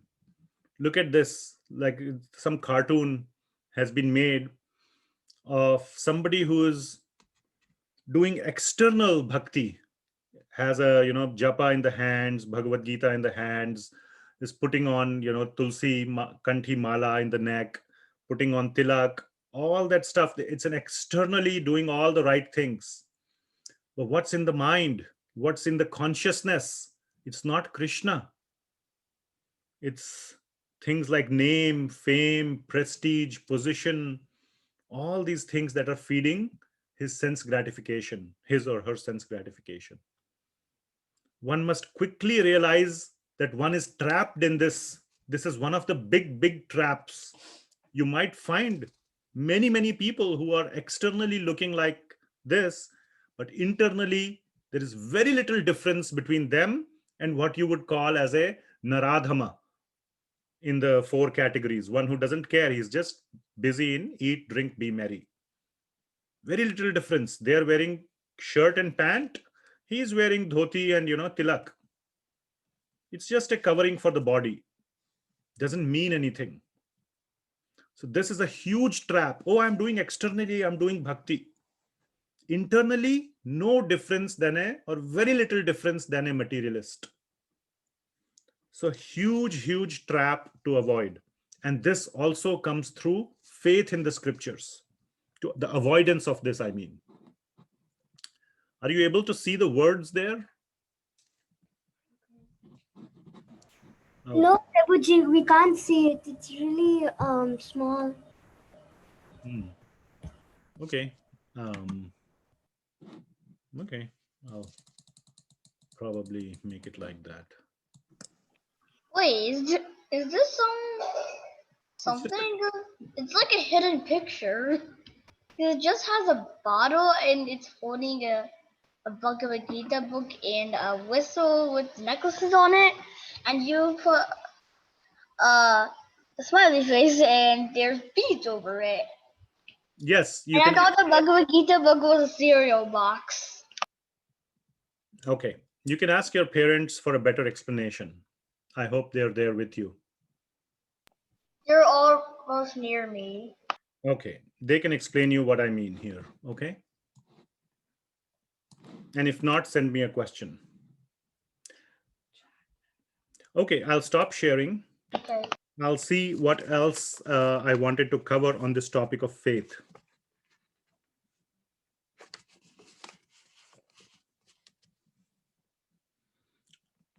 So the point is that faith leads to action. When one builds the faith, then one is inspired to make the commitment to do bhakti. So the faith aspect is very, very important to build for bhakti. Now there is one big aspect of bhakti, of faith, that I wanted to talk about, which I will defer to the next class. So please make sure to come back next week and we will continue this topic of faith a little bit more, and we will then proceed with the remaining verses. So let's see some questions that came up here, and we will go into Q&A very soon.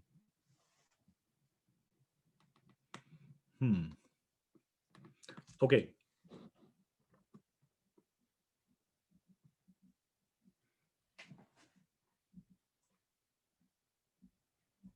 Somebody is asking if recordings will be available. Yes, the classes are available on YouTube. We send out the link every time. What is Thank you very much. Will we have another class after this? Huh? The top. Will we have another class after this semester? This was way in the beginning when you said that when this class will be over. When this class is over, will we do another batch? I don't know what she Was that means. the question? Yes. Yes, yes, I was asking that. Yeah, if I'm alive and if Krishna desires me to do another batch, I would love to do this. This is the one thing that I absolutely love to do. So if Krishna desires that, yes, another batch will happen. And I am going to request all of you to bring your friends into it. If you got benefit from this, please bring your friends into the next batch. And this is how, bhakti grows. In the verse that I showed you, 18.67, when Krishna says, don't share this with envious people. The very next verse, 18.68, you might want to open. Let me share that verse. I'll close this PowerPoint here. And I'll show you that verse, 18.68. Now, this is the very end of Bhagavad Gita. And Krishna is giving his final conclusions. And in 18.68, he says that, can you see this? This is the last few verses. For one who explains the supreme secret to the devotees, pure devotional service is guaranteed, and at the end he will come back to me. So one who shares this Bhagavad Gita with others, Krishna is saying he is sure to come back to Krishna. And then Krishna says something even more profound. There is no servant in this world more dear to me than he, and nor there will ever be one more dear. He's giving a blank check. He's saying, such a devotee of mine who shares this message with others is the greatest, not today, but in the future. Forever, there will never be anybody else who will surpass the devotion of such a devotee. So this actually is the only reason, basically, to share with you 68 and 69 verses is really the only reason that I do this class. There is absolutely no other reason why I do this class. If you are inspired by these words of Krishna, you should bring your friends, and if you benefited from Bhagavad Gita, you should spread this message to them. And there are multiple ways to spread the message to them. Like I had said earlier, you can give them a copy of Bhagavad Gita. Now, if you have understood deeply and you are, feel confident in sharing the message like directly, please do that. Remain as true to the Bhagavad Gita as possible. Not as possible. You must remain completely true to Bhagavad Gita. Don't come up with your own interpretations, like we have discussed many times. Stick to Prabhupada Bhagavad Gita as it is, then you'll be safe. Then that's one way to play safe. You can't go wrong. Other ways is you just give a copy of the Bhagavad Gita to them. If you're living in Portland, you can come pick up a box of Bhagavad Gitas from our house. Actually, if you live anywhere else, we can arrange to ship a box. I actually made that arrangement with this COVID times, and temples are closed all over the country. If you want, we can ship a box of Bhagavad Gitas to your house. I think the total cost, a box comes with 16 Bhagavad Gitas, and the price is, what was the price? I think 120. I can't remember, including shipping and everything. I think it comes to about $120. It has 16 Bhagavad Gitas, and I think the price comes to about $7 or $8 per copy. So you can get a box of Bhagavad Gitas to distribute to your friends and whoever else you want. And third thing that you can do is to invite your friends and others into the next batch of this class. That is how we have been doing these classes forever. I don't remember when we started, but those students get their friends, and then those students get their friends, and like that. In this holy month of Kartik, if you would like, and for that matter at any time, I'm just using the Kartik as like a mother uses the birthday to prepare nice cake for this child. Not that the mother doesn't prepare it at other times, but birthday is a nice occasion to do that. Similarly, Kartik is a nice time. If you want to call your friends for like an intro session with me for 1 hour, we could do a Zoom call with your friends and just give an introduction, like a trailer, and introduce them, and then they can, when we announce the next class, they can sign up for it. So they can, we can have a small interactive session like that. So if you want to organize something like that with your friends and call me to come and speak a little, answer some questions, I am available for that. I love doing this. Just contact us, and we can arrange something like that.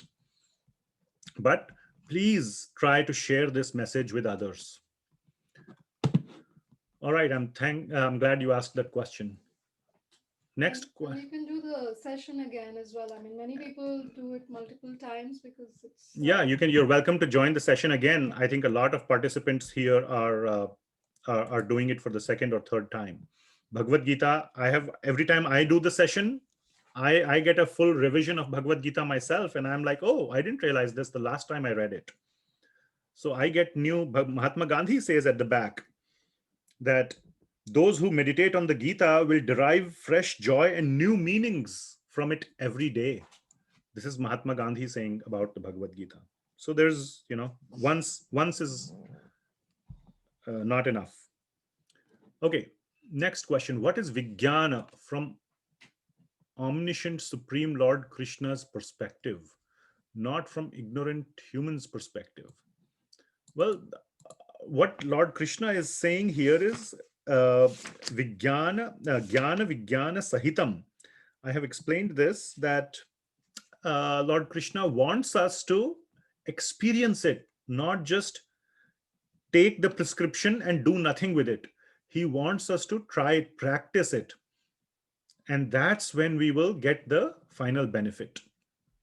So that is from Lord Krishna's perspective. It's his call to our lost children. We are all the lost children. And he's calling out and saying, please come back to me. And the way to come back to Krishna is to perform Bhakti Yoga. So he's calling out from his perspective. He wants to reunite with his lost children. That's from his perspective. Okay.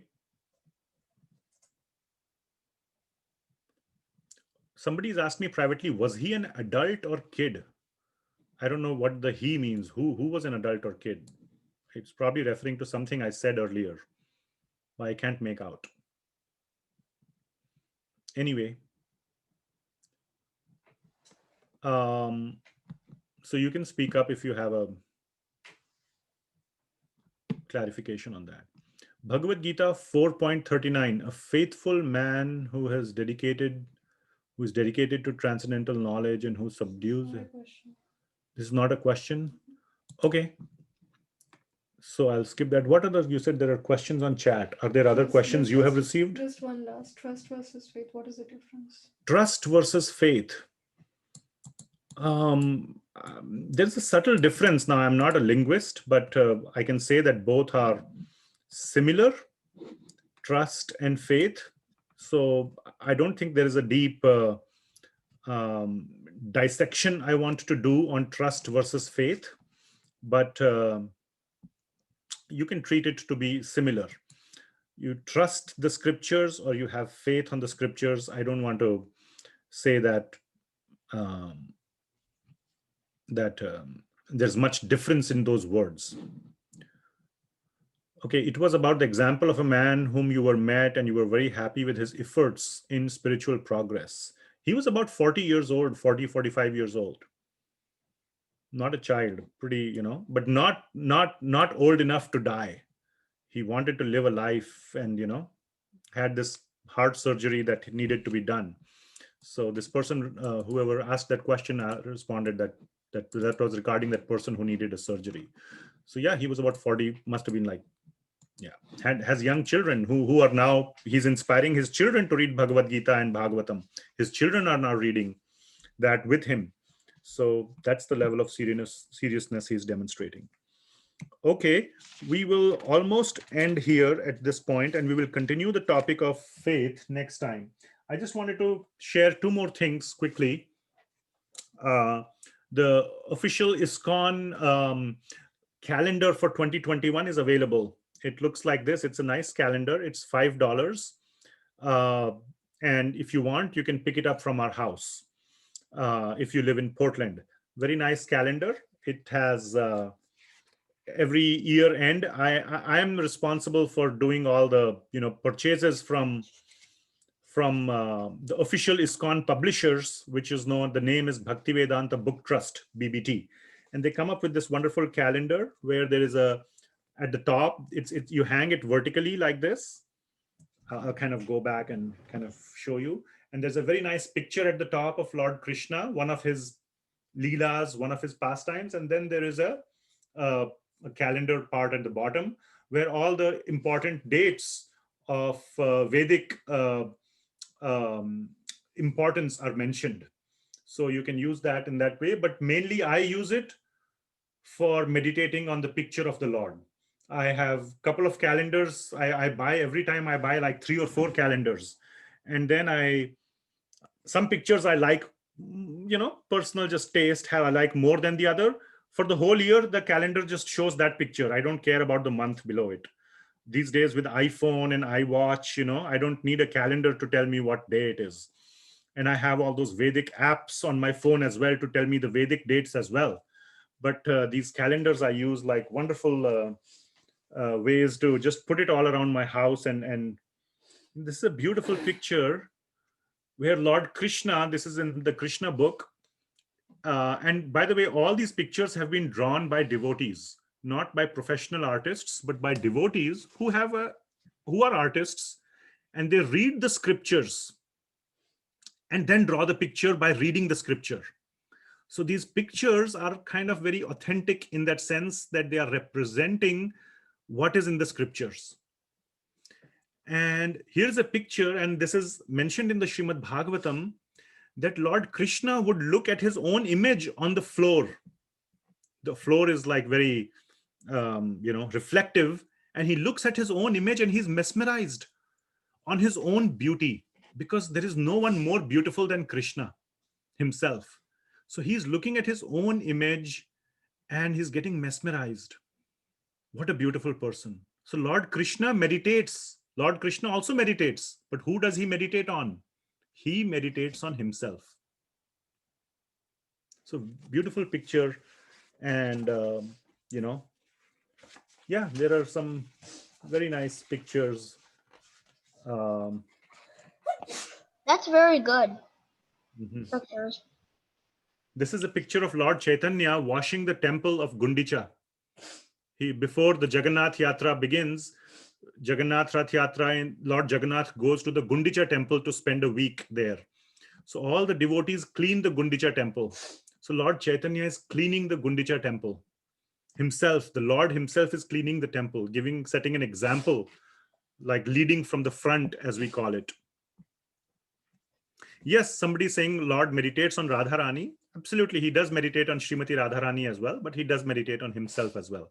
A point just came up on the chat, so I'm responding. So both are correct. So here, and in the Chaitanya Charitamrita, it is mentioned that some devotees are pouring water for the cleaning, and there was a devotee, that water was touching the feet of Lord Chaitanya and falling, and he was drinking that water. He was hiding, and that's been shown here in the picture. He's hiding there and drinking the water which is touching the feet of Lord Chaitanya and coming down like a prasad. And then Lord Chaitanya, when he sees that, he gets very angry at that devotee. You shouldn't do that. Like that, he says. So this whole thing is given in Chaitanya Charitamrita. I like this picture very much. This devotee has drawn a nice picture of that whole occurrence. So anyway, there are, these are the ways this is how one of the ways, I have more than one. This is one of the ways that strengthens my faith, by looking at these. There's a whole big book which has wonderful pictures from all the scriptures. It's a thick book. I think it cost like $150. But anyway, I'm just saying that there's just so many ways to absorb your mind in Krishna. There is this another. You didn't open this? Oh no, I just got it. Huh? This is another. This is a whole volume of 4 books. 4 books on Lord Krishna, and it is meant for children, and it has all the stories of Krishna from Srimad Bhagavatam, with very nice pictures, again drawn by devotees. So like this picture, what a fortunate picture to open. This is the Kartik month, and the Kartik month is famous for this Leela of Lord Krishna when Mother Yashoda ties him to the mortar. And I just happened to open that page. So, very nice. It's on a nice thick paper with a gloss finish. And,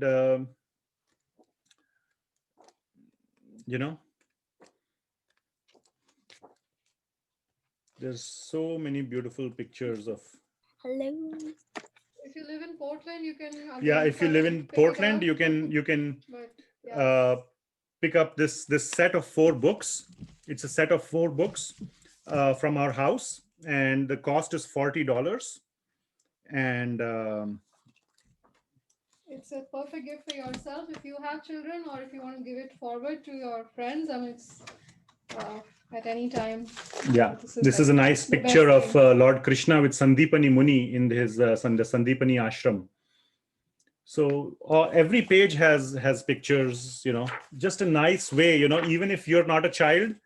I look at this book just to look at the pictures. I love these pictures. One time in the temple, there was a contest where they showed a picture and they asked you to guess the pastime. What is happening in the picture. I won that contest because I like to look at the picture so much. I'm so familiar with the picture. So I came first in that one. Anyway, so, looking at the pictures for me is just very, very pleasurable. It just, I can look at a picture for a very long time. And it just reminds me of everything that happens that's mentioned in the Srimad Bhagavatam.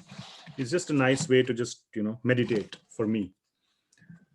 So please make use of all these opportunities that are there. And there's just endless number of opportunities. There are a couple of questions that came up on the anonymous form as well. I'm sorry, but we'll take them up next time.